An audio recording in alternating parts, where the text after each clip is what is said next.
সুপ্রিয় শিক্ষার্থীবৃন্দ, কেসিপিএসসি live class থেকে প্রতি সপ্তাহ নাই আজকেও তোমাদের আমি স্বাগত জানাচ্ছি। আশা করি তোমরা ভালো আছো, সুস্থ আছো, নিরাপদে আছো। করোনাকালীন এক মহা দুর্যোগময় ক্রান্তিকাল পার করছি আমরা।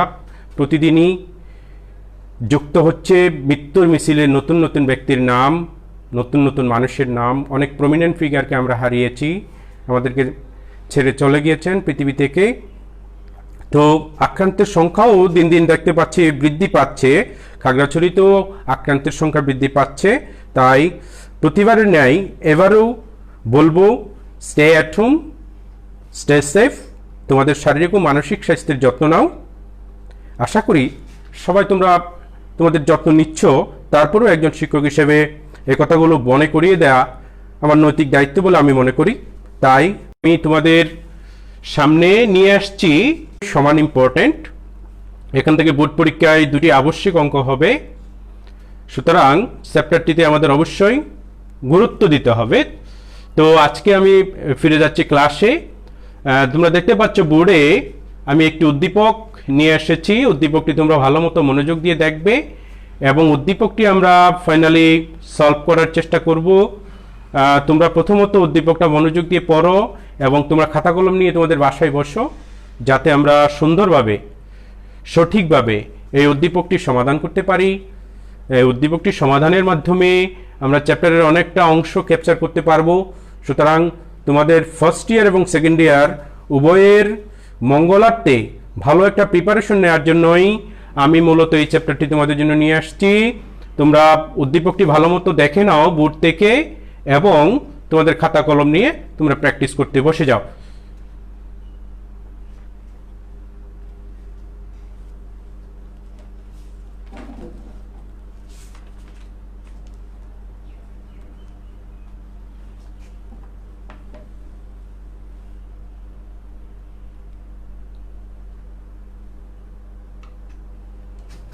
ওকে, তোমরা উদ্দীপকটি দেখছো নিশ্চয়ই। আশা করি তোমরা সবাই উদ্দীপকটি দেখতে পেয়েছো। আমি ভালো মতো স্পষ্ট করে তোমাদের দেখার আশা করছি। ওকে, তোমরা রেডি? খাতাপত্র নিয়ে রেডি? ওকে, শুরু করছি। তোমরা নিশ্চয়ই জানো প্রিয় শিক্ষার্থীবৃন্দ, প্রত্যেক কারবারই বিশ্বদায় বিবরণী ও আর্থিক অবস্থার বিবরণী প্রস্তুত করে থাকে। 1994 সালের কোম্পানি আইনের, যৌথ মূলধনী কোম্পানি আইনের বাধ্যবাধকতা মেনে আর্থিক বিবরণী প্রস্তুত করতে হয়। এক মালিকানা এবং অংশীদারি কারবারের ক্ষেত্রে সাধারণত সেই বাধ্যবাধকতা নেই। কোম্পানি আইনের 181 হতে 191 ধারায় এ বিষয়ে বিস্তারিত বর্ণনা দেওয়া আছে। এছাড়া তফসিল 11 এর প্রথম খণ্ডে আর্থিক অবস্থার বিবরণী ছক, দ্বিতীয় খণ্ডে বিশদ আয় বিবরণী ছক এবং তৃতীয় খণ্ডে এতদ সংক্রান্ত ব্যাখ্যা প্রদান করা হয়েছে। তাই কোম্পানিগুলোকে অবশ্যই 1994 সালের কোম্পানি আইনের এই বিধানগুলো মেনে আর্থিক অবস্থার বিবরণী প্রস্তুত করতে হয়। তাছাড়া ইন্টারন্যাশনাল অ্যাকাউন্টিং স্ট্যান্ডার্ড এর আর্থিক অবস্থার বিবরণীর বিষয়ে 5টি অংশ এখানে উল্লেখ করা হয়েছে। IAS 1 এ IAS 1 এর যে 5টি অংশ ইনক্লুড করা হয়েছে আর্থিক অবস্থার বিবরণীর ক্ষেত্রে, তার মধ্যে 1 নম্বর হচ্ছে comprehensive income statement, number 2 statement of owners equity, number 3 statement of financial position, number 4 cash flow statement এবং ফাইনাল নাম্বার 5 হচ্ছে notes to the financial statement and significant accounting policies.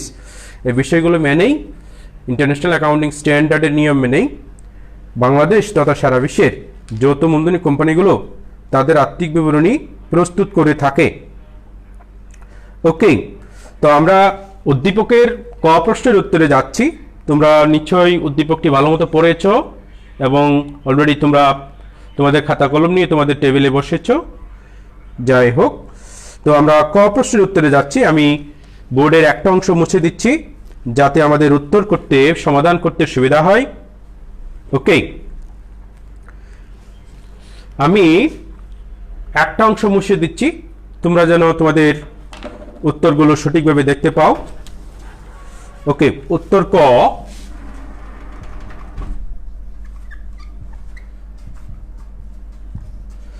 সমাধান কতে আমাদের চাওয়া হয়েছে এখানে যে বিষয়গুলো আছে তার মধ্যে অন্যান্য তথ্যাবলী আমরা দেখতে পাচ্ছি। এক, অবিকৃত পণ্যের মূল্য, যাকে আমরা সমাপনী মজুদ পণ্য বলে থাকি। নাম্বার 2 তে আছে মজুরি 120% প্রদান করা হয়েছে, বকেয়া ভাড়া 1000 টাকা আছে। 3 নম্বর সমন্বয়ে আমাদের চাওয়া হয়েছে প্রাপ্য হিসাবে 10% অনুদায়ী পাওনার সঞ্চিতি ধরতে হবে।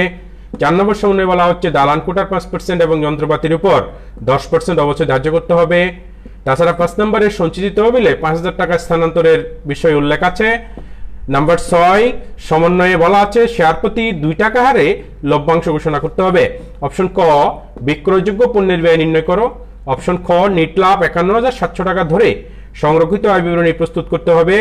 নাম্বার গ তে আমাদের কাছে যে প্রশ্ন দেওয়া হয়েছে সেটি হচ্ছে আর্থিক অবস্থার বিবরণীতে শুধুমাত্র সম্পত্তির পাঁচটি আমাদের নির্ণয় করে দেখাতে হবে। ওকে, অপশন ক তে আমরা যাচ্ছি সমাধানে। আমরা একটা ছক করে নিলাম। তার আগে আমরা লিখলাম বিক্রয়যোগ্য পণ্যের ব্যয়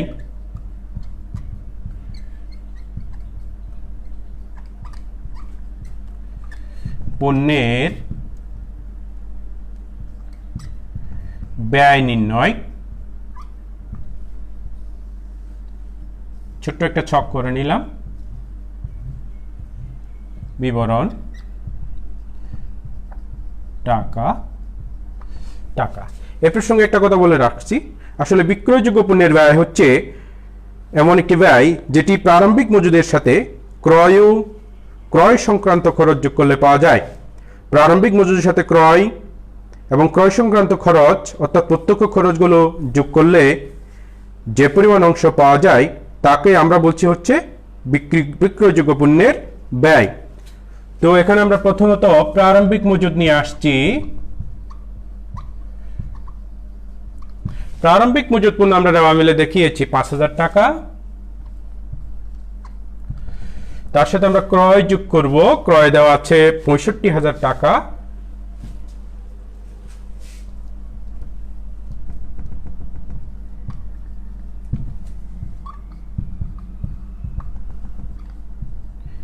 যেহেতু ক্রয় ফেরতের একটা বিষয় আছে, তোমরা দেখতে পাচ্ছ যে ক্রয় ফেরত 3500 টাকা দেওয়া আছে, মাইনাস ক্রয় ফেরত যেটি রাওয়া মিলের ক্রেডিট পাশে আছে 3500 টাকার একটি ক্রয় ফেরত আমাদের দেওয়া আছে।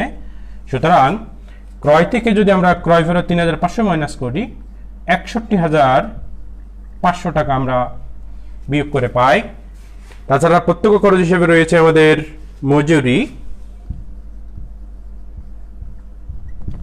মজুরির পরিমাণ রাওয়া মিলে দেওয়া আছে 6000।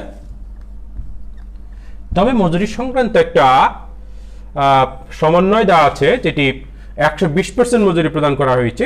যেখানে 100% প্রদান করার কথা সেখানে 120% প্রদান করেছে। তার মানে হচ্ছে 20% মজুরি বেশি প্রদান করেছে। আমরা জানি বেশি প্রদান করা মানে হচ্ছে অগ্রিম মজুরি। তো অগ্রিমের অংশ যে আমরা ব্যয় করব 6000কে আমরা 120 দিয়ে ভাগ করব, যে অংশ বেশি দিয়েছে সেটি দিয়ে গুণ করব। তাহলে 120 দিয়ে যদি ভাগ করি 20 দিয়ে গুণ করলে আমরা পাচ্ছি 1000 টাকা। এই 1000 টাকা অগ্রিম মজুরি আমরা মাইনাস করে মজুরি পাচ্ছি 5000 এবং কয়ের আনসার বাবদ আমরা পাচ্ছি 71500 টাকা। শিক্ষার্থীবৃন্দ, তোমরা কয়ের আনসার নিশ্চয় তোমাদের খাতায় শেষ করেছো, তুলে ফেলেছো। আমরা খ প্রশ্নের উত্তরে যাচ্ছি, তোমরা করে নাও। খ প্রশ্নের উত্তরে আমাদের করতে হবে একটি সংরক্ষিত আয় বিবরণী। আমি খ প্রশ্নের উত্তরে যাচ্ছি। খ প্রশ্নের উত্তরের জন্য আমাকে একটা অংশ মুছে দিতে হবে, সেজন্য আমি তোমাদের কাছে দুঃখিত যে আমি পুরোটা অংশ দেখাতে পাচ্ছি না বোর্ড ছোট হওয়ার কারণে। সুতরাং আমি একটা অংশ মুছে দিয়ে সংরক্ষিত আয় বিবরণীর একটা ফরম্যাট রেডি করব।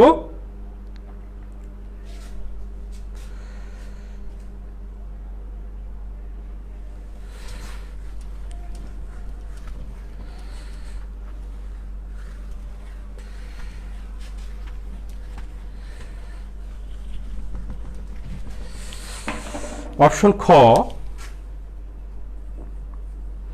সংরক্ষিত আয় বিবরণী স্বদেশ লিমিটেড এর সংরক্ষিত আয় বিবরণী 2019 সালের 31 ডিসেম্বর তারিখে সমাপ্ত বছরের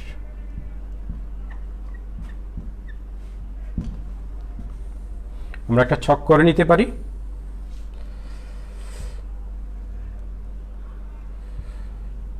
তিনটি টাকা কলাম দিলাম, বিবরণ টাকা,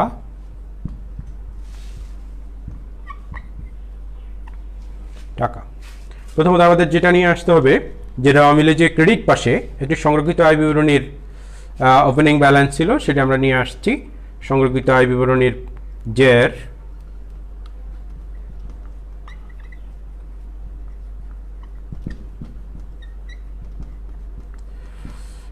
বিবরণীর জের যেটি ছিল 1/1/2019, সেটির পরিমাণ ক্রেডিট পাশে রাওয়া মিলের ক্রেডিট পাশে দেওয়া ছিল 40,000 টাকা। তার সাথে আমাদের যে খ অংশে যে নিট লাভ দেওয়া আছে সেটি যোগ করতে হবে, যোগ চলতি বছরের নিট লাভ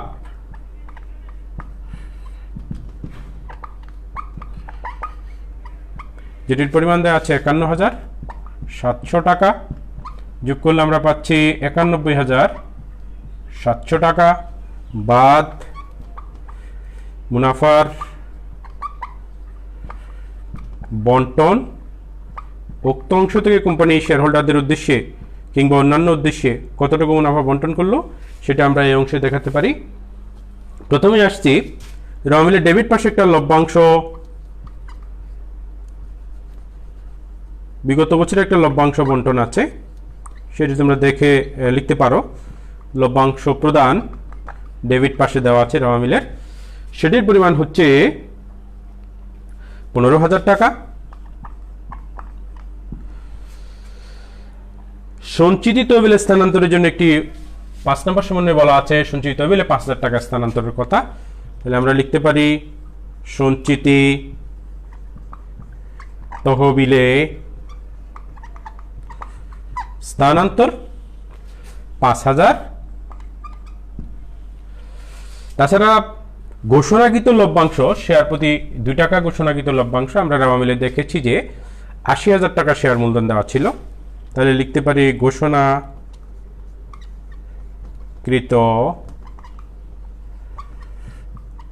লভ্যাংশ। এখন ঘোষণাকৃত লভ্যাংশ কত হতে পারে, যেহেতু 80,000 টাকা করে 80,000 টাকা শেয়ার মূলধন ছিল, তো 80,000 টাকার যে শেয়ার মূলধন, সে 80,000 টাকার কে যখন আমরা শেয়ার প্রতি 10 টাকা করে আমাদের দেওয়া ছিল, তাহলে এটা যদি আমরা 10 টাকা দিয়ে ভাগ করি, শেয়ারের সংখ্যা বের হয়ে আসবে, তাকে 2 দিয়ে গুণ করলে আমরা ঘোষণাকৃত লভ্যাংশ পাবো। 80,000 শেয়ারকে 80,000 টাকাকে যখন 10 দ্বারা ভাগ করব, তখন এখানে 8,000 শেয়ার দাঁড়াবে। এই 8,000 শেয়ারকে 2 দ্বারা গুণ করলে হবে 16,000 টাকা। 16,000 টাকা যখন আমরা যোগ করব, তখন আমরা পাচ্ছি 36,000 টাকা। এই 36,000 টাকা মুনাফার বন্টন হিসেবে যখন কোম্পানির সংরক্ষিত আয়ের যোগফল থেকে মাইনাস হবে, তখন আমাদের আনসার দাঁড়াবে, অর্থাৎ সংরক্ষিত উদ্বৃত্তের সমাপনী উদ্বৃত্তের পরিমাণ দাঁড়াবে 55,700 টাকা। প্রিয় শিক্ষার্থীবৃন্দ, তোমরা খ প্রশ্নের উত্তর অলরেডি পেয়ে গেছো, নিশ্চয়ই তোমরাও কমপ্লিট করেছো। তো আমরা এখানে লিখতে পারি সংরক্ষিত আয়ের উদ্বৃত্ত, যেটা আমরা বছরের শেষে পাচ্ছি 31/12/2019 তারিখে, অর্থাৎ সমাপনী উদ্বৃত্ত আমরা পেয়েছি হচ্ছে 55,700 টাকা। শিক্ষার্থীবৃন্দ, তোমরা করে নাও, আমি তোমাদেরকে কিছুক্ষণ সময় দিচ্ছি, তোমরা খাতায় উঠিয়ে নিতে পারো।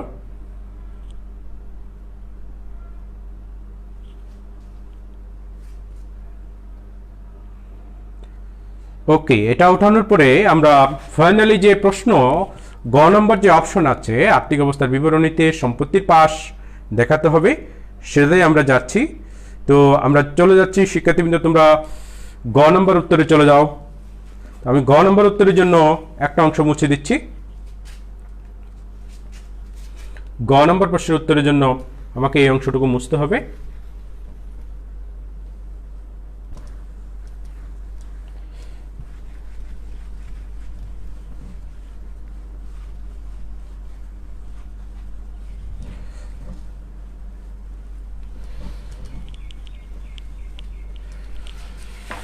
গ নম্বর প্রশ্নের উত্তরে আমাদের আর্থিক অবস্থার বিবরণী করতে হবে, তবে আমাদের সম্পূর্ণ আর্থিক অবস্থার বিবরণী এখানে করতে বলা হয়নি, শুধু মোট সম্পত্তির পরিমাণ আমাদেরকে নির্ণয় করে দেখাতে হবে, অর্থাৎ আংশিক আর্থিক অবস্থার বিবরণী প্রস্তুত করতে হবে।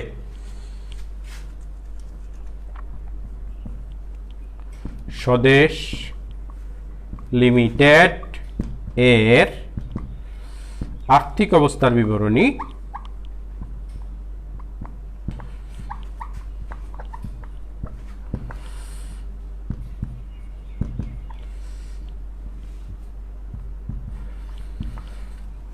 (2019) সালের 31 ডিসেম্বর তারিখে।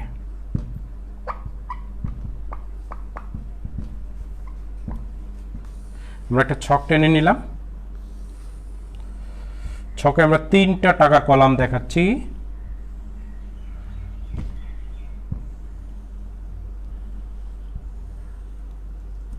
ওকে, যথারীতি বিবরণ।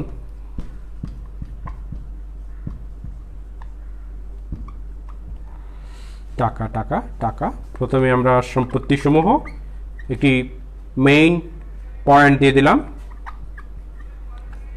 সম্পত্তি সমূহকে আমরা ক্লাসিফাই করতে পারি। আমরা জানি যে কোম্পানির ফাইনাল অ্যাকাউন্ট ফিনান্সিয়াল স্টেটমেন্ট রেডির ক্ষেত্রে সম্পত্তি সমূহের যে প্রথম আইটেম সেটি স্থায়ী সম্পত্তি। আমরা উদ্দীপক অনুসারে যে স্থায়ী সম্পত্তি পেয়েছি তার মধ্যে প্রথম স্থায়ী সম্পত্তি ছিল দালান কোঠা। রামেলের ডেবিট পাশে তোমরা দেখতে পাচ্ছ এখানে একটি দালান কোঠা নামের স্থায়ী সম্পত্তি আছে, যার মূল্য হচ্ছে, দালান কোঠার মূল্য দেওয়া আছে 40,000 টাকা। দালান কোঠার উপরে তোমাদেরকে এখানে 5% অবচয় ধার্য করার কথা বলেছে, মাইনাস পুঞ্জীভূত অবচয়।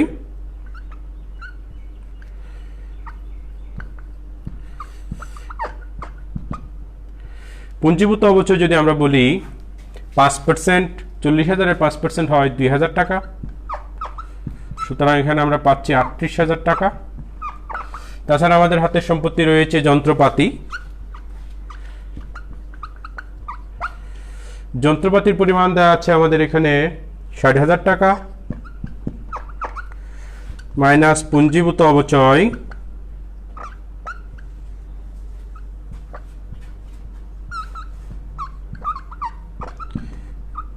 এটার উপর যদি আমরা 10% অবচয় কাটি তাহলে 6,000 টাকা আমরা অবচয় পাই। সুতরাং এখানে আমরা পাচ্ছি 54,000 টাকা। তাছাড়া ইজারা সম্পত্তি নামে আমাদের একটি স্থায়ী সম্পত্তি দেওয়া ছিল।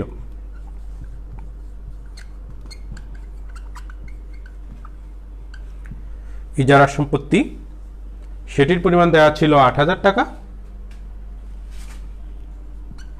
তোমরা জানো যে ইজারা সম্পত্তির ক্ষেত্রে অবলোপন হবে, মাইনাস অবলোপন, যেহেতু অস্পর্শনীয় স্থায়ী সম্পত্তি। অবলোপন এখানে ব্র্যাকেটে ইজারা সম্পত্তির ক্ষেত্রে 8 বছর একটি ইজারা সম্পত্তি ছিল, 8 বছর মেয়াদি। তাহলে যেহেতু আমরা 1 বছরের সমস্যার সমাধান করছি, 8 বছরে যদি 8,000 টাকা হয়, নিশ্চয়ই 1 বছরে হবে 1,000 টাকা। সুতরাং 8,000 টাকাকে আমরা 8 দিয়ে ভাগ করতে পারি, আমরা 1,000 টাকা পাচ্ছি এখানে। নেট ইজারা সম্পত্তির পরিমাণ দাঁড়াচ্ছে 7,000 টাকা। এই হচ্ছে আমাদের টোটাল স্থায়ী সম্পদ। আমাদের টোটাল স্থায়ী সম্পত্তির পরিমাণ দাঁড়াচ্ছে টোটাল স্থায়ী সম্পত্তির পরিমাণ 99,000 টাকা। তারপরে আমাদের যে সম্পত্তির পাশে যে আইটেমগুলো আছে তার মধ্যে আমরা স্থায়ী সম্পদ পেয়েছি। স্থায়ী সম্পত্তির পরে দীর্ঘমেয়াদী বিনিয়োগ,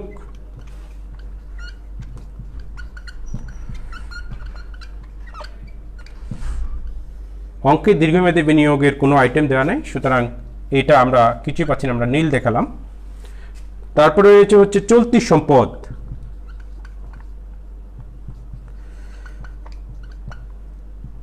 চলতি সম্পদ,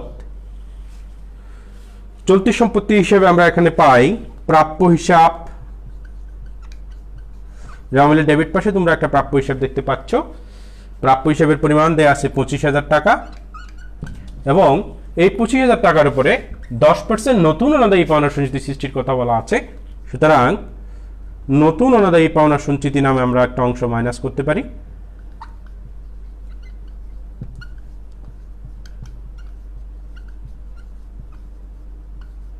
নতুন অনাদায়ী পাওনা সঞ্চিতি 25,000 টাকার 10% নতুন অনাদায়ী পাওনা সঞ্চিতি 2500 টাকা হয়, 2,500 টাকা আমরা বসালাম।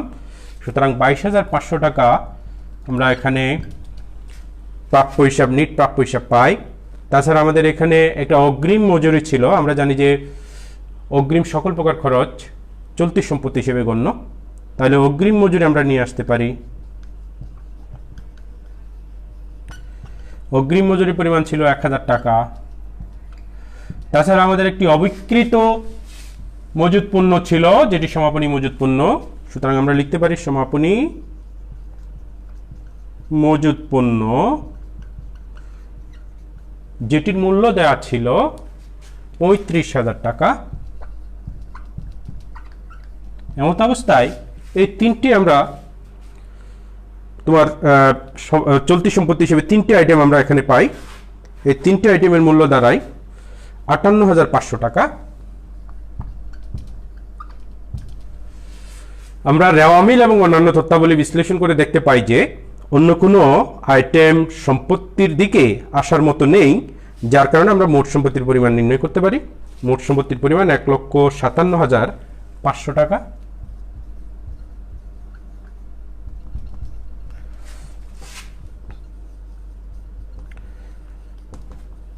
আমরা প্রায় শেষ পর্যায়ে চলে এসেছি আমাদের ক্লাসের। তো বরাবরের ন্যায় তোমরা সবাই ভালো মতো প্র্যাকটিস করবে, আমি আশা করব ভালো মতো প্র্যাকটিস করবে। তোমরা বাসায় বসে এই চ্যাপ্টার আরও কিছু অঙ্ক যদি দেখে নাও, আশা করি তোমরা ভালো একটি প্রিপারেশন নিয়ে পরীক্ষায় বসতে পারবে। তো যাই হোক, আমাদের এখানে প্রায় আমরা শেষ পর্যায়ে চলে এসেছি। ক্লাসের উত্তর ক, খ, গ পর্যন্ত আমরা অলরেডি কমপ্লিট করলাম। তোমরাও নিশ্চয়ই তোমাদের খাতায় উঠিয়ে ফেলেছ। এমত অবস্থায় আমি তোমাদের কিছু SW দিয়ে দিচ্ছি। তোমাদের বাড়ির কাজ থাকবে হচ্ছে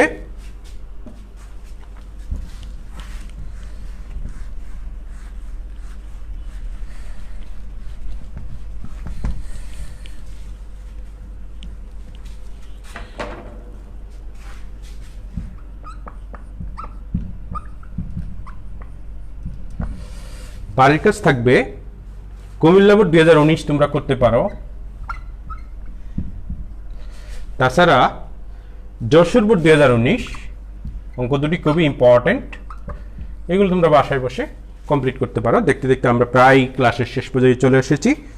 বরাবর নিয়ে আবার বলছি, তোমরা ভালো থাকবে, সুস্থ থাকবে, নিরাপদে থাকবে, বাসায় থাকবে, অযথা ঘোরাঘুরি করবে না, নিয়মিত স্বাস্থ্যের যত্ন নেবে এবং নিয়মিত শাকসবজি ফলমূল খাবে, সুস্থ থাকতে পারবে। নিজের মানসিক এবং শারীরিক স্বাস্থ্যের যত্ন নেবে, ভালো থাকবে, সুস্থ থাকবে। ততক্ষণ পর্যন্ত